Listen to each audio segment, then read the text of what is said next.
Ijaarsi hospitaalaa sadarkaa jalqabaa algee baajataa birrii miiliyoona 800 oliin ijaaramuuf jalqabsifame. Jiraattonni godina Iluu Abbaaboor gaaffii ijaarsaa hospitaalaatiif dhiyeessaa turan kan isaaniif furu ta'uu himaniiru. Gabaasaa kominikeeshinii godina Iluu Abbaaboor Tsiyoon Waandaafrootu qindeeffatee jira.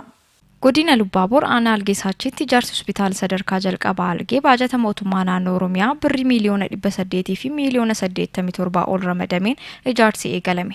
Jiraattonni aanaa algeessaatti gaaffii isaanii bara dheeraaf mootummaan deebii kennuu isaatiif gammachuu qaban himanii ijaarsa hospitaalichaaf tumsa barbaachisu hunda kan taasisan ta'us dubbataniiru. Waggaa dheeraaf kan bu'aa turre, waggaa dheeraaf kan itti dhabbachaa turre, guyyaa irraa fulbaana 22 gaaffiin uummata aanaa algeessaatti deebi'uu isaatti uummanni aanaa algeessaatti baay'ee gammada. Anunda dur gaaffiin hospitaala aanaa algeessaatti deebuun gammachuu dachaatu natti dhaga'ama. Uummanni aanaa keenya Bulchaan godina Iluu Abbaaboor obbo Ndaalkaachoo Tafarii bu'uuraalee misoomaa keessaa fayyaan isa murteessaa ta'uu ibsanii hawaasa fayyaalessa horachuu keessatti mootummaan gahee isaa bahachaa akka jiru himaniiru.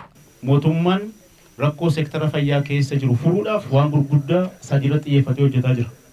Inni tokkoffaa waliin gahiinsa isaa kana jechuudha. Godinni keenya uummata miliyoona 1.2 qaba. Hospitaala 10 qabaachuu qaba.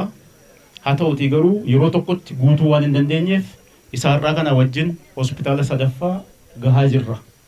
Kanaaf mootummaan seektara fayyaa hammayyeessee galma badhaadhinaa hawaasummaa irratti qabame, hawaasa dorgomaa ta'e, fayya buleessa ta'e, oomisha ta'e akka inni jiraatu gochuudhaaf uwwisa bu'uuraalee misoomaa fayyaa wajjin wal qabatan bal'isaa jira jechuudha. Hoogganaan itti aanaa biiroo fayyaa Oromiyaa obbo Darajjee Abdannaa mootummaan tajaajila fayyaa hawaasaa babal'isuuf xiyyeeffannaan hojjechaa jira jedhanii kanumaan wal qabatis baajanni olaanaa ramadamuu eeraniiru. Qulqullina tajaajila fayyaa fooyyessuudhaaf keessumaa immoo tajaajila fayyaa kennuudhaaf dhimmoota danqaa ta'an irratti xiyyeeffachuudhaan maallaqa guddaa ramadee piroojeektoota hedduu dhaabbilee fayyaa kanaan dura turan tajaajila guutuu akka isaan kennan humna isaanii cimsuudhaan iddoo immoo kanaan dura dhaabbanni fayyaa hin jirre dhaabbata fayyaa haaraa ijaaruudhaan garbiraa babal'isuudhaan hawaasi keenya tajaajila dhiyeenyatti akka argatu gochuudhaaf maallaqa guddaa ramadee mootummaan hojii guddaa hojjetaa jira. Bulchaan aanaa algeessaatti obbo Haaruun Obsaa ijaarsa hospitaala jalqabe kana fiixaan baasuuf hawaasni hirmaannaa barbaachisu hunda akka godhuufis waamicha taasisaniiru. Hospitaala kana ammoo utuu hin gufatin utuu rakkoon tokko hin uumamin